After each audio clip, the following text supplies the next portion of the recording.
Hey people, I'm going to make a short here for my Facebook friends.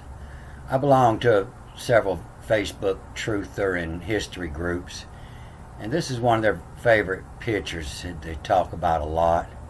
So I'm going to explain some of the symbols on here. You see this come up several different ways in the funerary text, and you could tell because they're all on this papyrus. But it comes up this one time here, and it's plastered on the stone. You could tell it's plastered because of the way this is peeled off. And so this is the one I'm going to explain with. Judge not lest thy be judged is the stupidest advice ever given.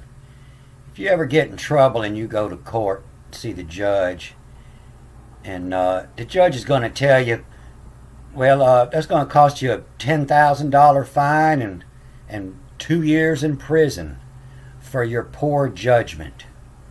So you have to judge every day. You have to judge who your friends are going to be, who you want to hang around with that might get you in trouble. And so that's what this is about, is how the brain judges.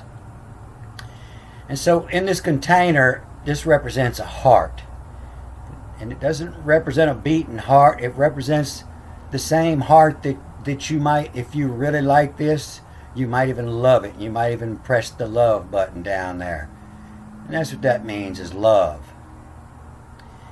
And so this isn't a feather. This is an ostrich feather. This is the feather of Matt.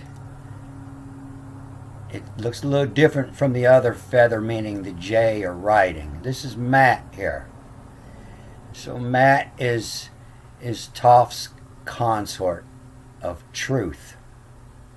So the first thing you see about Matt is he, she, it's either way, doesn't have a tail. And that means it's all straight up. There's no tail to it. It's all straight up the truth.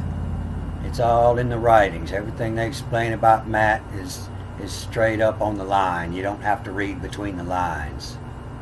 So in the process of balanced thought places Matt guarding the process and turns his back.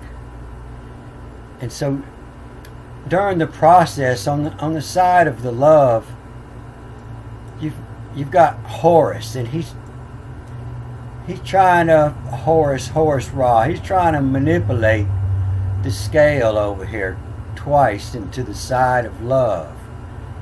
And so Horus represents the smell and the sight, the thought, the hearing, the taste, the touch.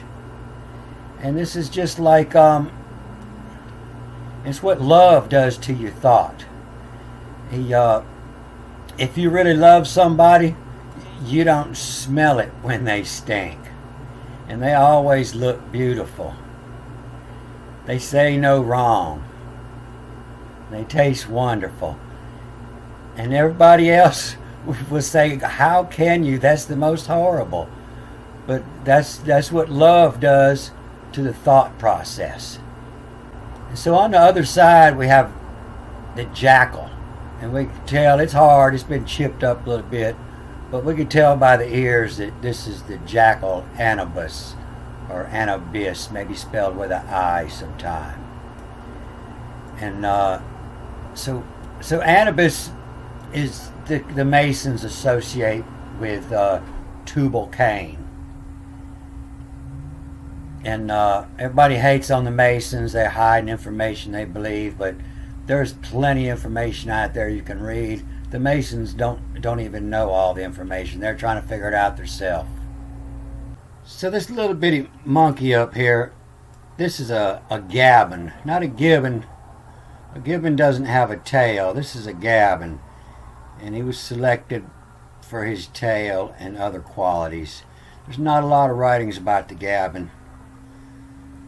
And you'll notice that Horus and Anubis and Thoth also have a tail. And that means that you have to read the writings about them. And you have to read between the lines in the tail to understand. But this gabbin, it's a little bitty monkey, and he's not territorial, and he doesn't speak a lot. He talks with his senses, with just few calls, but he talks with pheromones and smells. You won't see much about it in Wikipedia or anywhere else. It's hard to find information on them. And you just have to go to the genius and read about the genius to learn anything about him. So Anubis is the jackal, and that's the Hebrew word for what you eat. We can see it here in Genesis 21:22. The Yokal, the Jakl, he may eat. And it's to make a call, what you call. And you can see that all the words for eat, that's what they have in common, is the akal, the akal. And the J in front of it, all that means is to make a call, to do the work, but in a call. And what you eat. So what you eat doesn't necessarily mean food, and you can see it here in Revelations 10:10. So I took the small scroll from the angel's hand and I ate it. And it was sweet as honey in my mouth. When I had eaten it, my stomach turned bitter. So what you call is information. You don't just call your food, but you call the information that you store in your head. I'm going to make this short. I had trouble last time I tried to load a movie to Facebook. And I'll make a longer one and I'll put it on my YouTube page. And I'll explain a lot of these words that aren't quite explained here in this Mason dictionary. And you better catch it on my Sisters of Isis YouTube page. And I'll get into more about this Tubal Cain and what the Masons think about that. And some of the hidden symbols that's inside of this